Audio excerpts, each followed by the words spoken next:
Welcome to Mike's Retro Curiosities, where we explore the wonderful world of retro games. Today we're taking a look at Blood Omen, The Legacy of Kain. Blood Omen was released for the PlayStation 1 in 1996, and then later ported to the PC a year later. Of course, the PC version is what I have here. The game was created by Silicon Knights and published by Crystal Dynamics. You might have noticed that this game has an M for Mature rating, and man, it definitely deserves it. This game can be very brutal and bloody, very dark. The game has a dark fantasy setting called Nosgoth, and it's very much the kind of world with a very cynical outlook. Most of the characters are very self-interested. The main character, Kain himself, actually kind of straddles the line between anti-hero and just villain. Like, he straight up just murders people to drink their blood and recover health at points. Now, this kind of morally dubious protagonist was something that we kind of had never really seen before in gaming.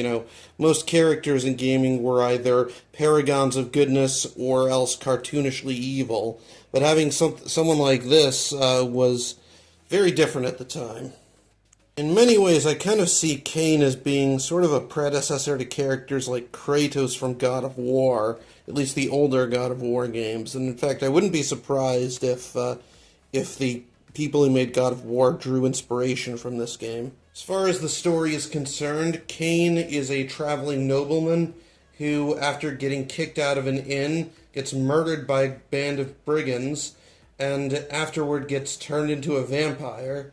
He eventually gets roped into a much larger conflict involving the Pillars of Nosgoth, 9 edifices necessary for maintaining the health of the world.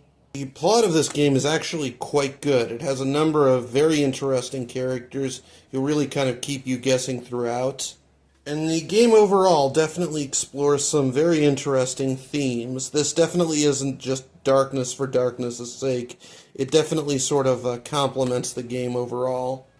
This game is further elevated by the fact that it's pretty much one of the first games, at least that I'm aware of, to have really, really good voice acting, and that was incredibly rare at the time. Like, back then, most games, they didn't really have room in their budget for hiring professional voice actors, so they would kind of just get whoever they could get. Sometimes that would literally mean just getting whoever was working on the game, or anyone that they knew. The situation was probably a bit better in Japan. Like, I know that there were a few games that actually did splurge on getting sort of anime voice actors, but definitely not here in the West. Here, voice acting was pretty atrocious for the most part. In this game, though, it's actually really excellent, especially the job performed by voice actor Simon Templeman, who did an amazing job voicing the main character, Kain. He really added kind of an almost Shakespearean gravitas to the character. As far as gameplay is concerned, I would say that this one plays a bit like a 2D Zelda game, although it's definitely more linear. There really isn't much of an overworld. There aren't really many side quests. Like, you kind of just go from place to place. There are hidden things to find and stuff like that, but overall it's not nearly as open as Zelda. Instead of tools, you get various vampiric abilities, and actually one thing that's really cool about this game is that you start off extremely weak, as in, like, even rain and sunlight will kill you, and you kind of have to spend the first couple of hours sort of hiding and avoiding confrontation, but eventually you gain power and become basically a vampire god who can slaughter entire armies single-handedly, and it's really cool. You gain access to a wide range of abilities and spells, some of which are what you would expect for a vampire, such as being able to turn into a wolf or turn into mist, but others are not what you would expect. Probably my personal favorite is one that basically causes everyone in the room to go crazy and start killing each other. It's really fun when you manage to pull that one off. Overall, this is a great game, though definitely not without its issues. For one thing, the hit detection can be a bit wonky at times, although in retrospect, that might be because I'm trying to play a 30-year-old computer game on a modern PC. There may have been some compatibility issues there, I'm not sure. Aside from that, the pacing at times feels a little bit off. and some of the abilities are definitely a little underutilized. Overall, I do think it's lacking a bit in terms of polish, but I still think it's great, seriously, and I would definitely recommend it to anyone who enjoys a bloody good time. In terms of different versions, there's of course the PS1 version. I haven't played it, but from what I've heard, apparently it has some just atrociously bad loading times.